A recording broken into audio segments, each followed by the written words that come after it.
Chapter 3. The Doctor Offers a Bribe.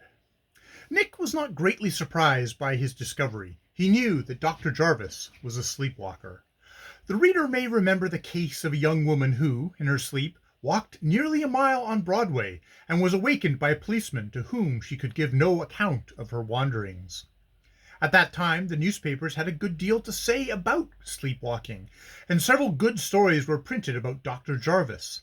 The doctor was sensitive on the subject, and he had threatened the most dreadful vengeance if he ever found out who had betrayed his secret to the reporters.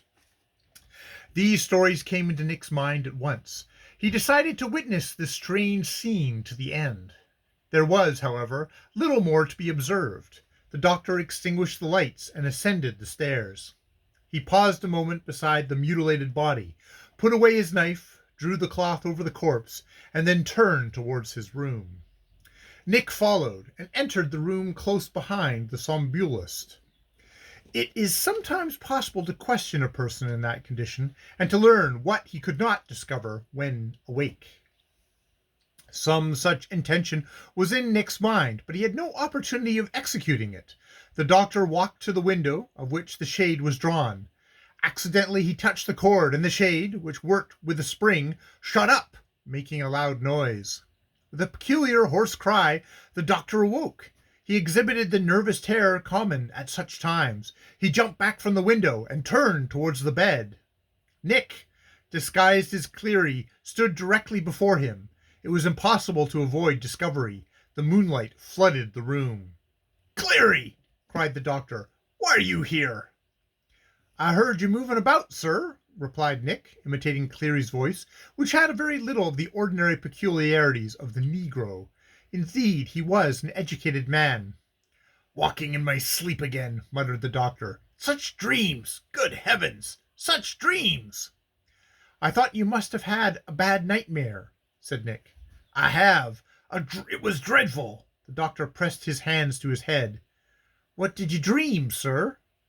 "What business is that of you, you inferiorial, inquisitive rascal?" "Well, sir," said Nick respectfully, "I thought from what you did—" "Did? What did I do?" Nick very briefly described the scene which he had witnessed. Dr. Jarvis seemed overcome with horror. "Is it possible?" he cried.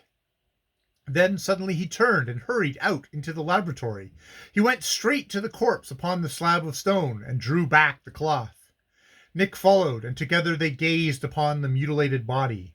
It seemed to Nick that it was the same which he had seen before, and which he had known to be not that of Patrick Deaver, but in the uncertain light he could not be certain. Dr. Jarvis gave him little time for making his decision. He hastily replaced the cloth, shuddering convulsively as he did so. Then he returned to his room. He sat down upon the edge of his cot and held his head in his hands. When he looked up, his violent mood had passed away. He seemed to wish to talk. "It was a hideous dream," he said. "Murder?" asked Nick. "There was murder in it," replied the doctor. "I thought I had killed a man." "Patrick Deaver? How the devil did you know that?" cried the doctor, springing to his feet. "Well, sir, the man has disappeared, and somebody's been filling your head with foolish stories. Who was it?" "Mr. Deaver was asking some questions about his brother." "And you told him everything you knew, and a good deal more, I suppose?" "I didn't tell him anything." "It's lucky for you that you didn't. Now look here, Cleary, you know where your interest lies. Don't you lose a good job by talking too much." "No, sir, I won't. But there's something in the dreams, and—" "There was agony in this one. I thought that I had killed Deaver and was obliged to hide his body. I felt that the police were close upon me. It seems as if I had only one night in which to make myself safe. I thought first of burning the body in the furnace. Then it seemed best to use the acid. Heavens, I'm glad to be awake again." "Such a dream as that means something, sir." "It means this. That miserable drunken rascal has disappeared, and I am likely to have trouble about it." "He'll come back." "I don't know about that. Perhaps he won't come back." "Have you any idea where he is, sir?" "Do you think I killed him, Cleary?" "No, sir, certainly not." "But suppose I did? What then? Well, sir, it's a terrible thing. Would you betray me? I would not say a word unless I was sure that you were guilty. Even then, why should you speak? There's a conscience and... Nonsense! What business is it of yours?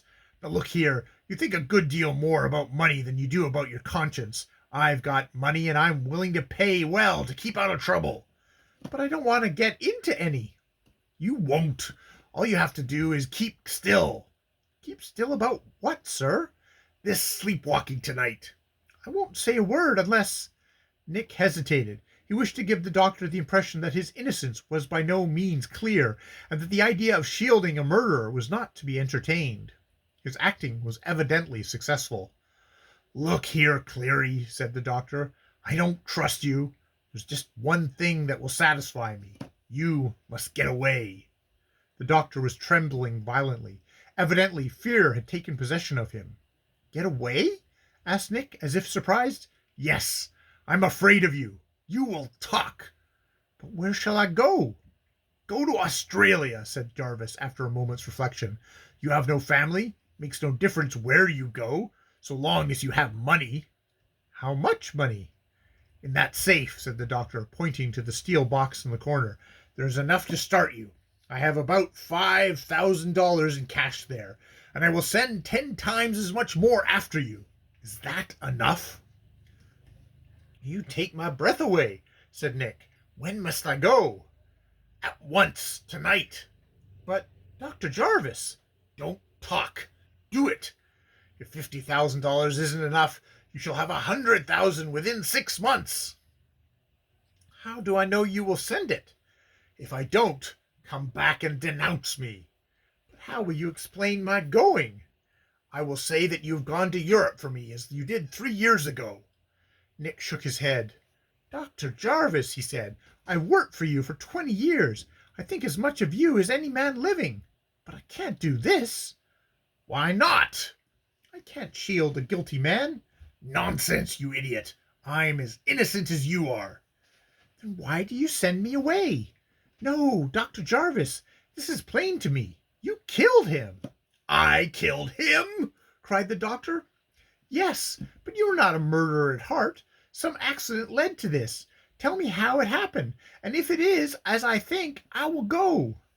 I tell you, I am innocent. I had nothing to do with this man's disappearance.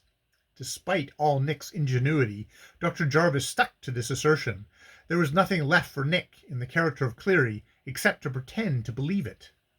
He resolved to accept the doctor's bribes. This was almost necessary, for in any case he would be obliged to remove Cleary. After this conversation, it would not be safe to leave the negro there. The doctor would, of course, discover that some trick had been played upon him as soon as he mentioned the events of the night to Cleary. The result which would follow such a discovery Nick wished to avoid. He, therefore, with great caution, accepted the proposal and received a large sum as the first installment of the blackmail. As to the doctor's real intentions, Nick was in some doubt. It seemed probable that he meant to sacrifice Cleary to secure his own safety in case it became necessary. If Cleary ran away, it would be easy to divert suspicion to him. The case against Dr. Jarvis looked very plain. Innocent men do not take such desperate measures, and yet Nick was far from reaching a definite opinion in the case. He returned to Cleary's room, and it required a good deal of skill to keep the doctor out of it. If he had entered and seen 2 Clearys, it is hard to say what desperation would have led him to do. For an instant, Nick had an idea of letting him do it, and then attempting to secure a true statement of the case with the aid of the shock which the doctor would have sustained on discovering how he had been duped. But second thought showed him the necessity for a different procedure.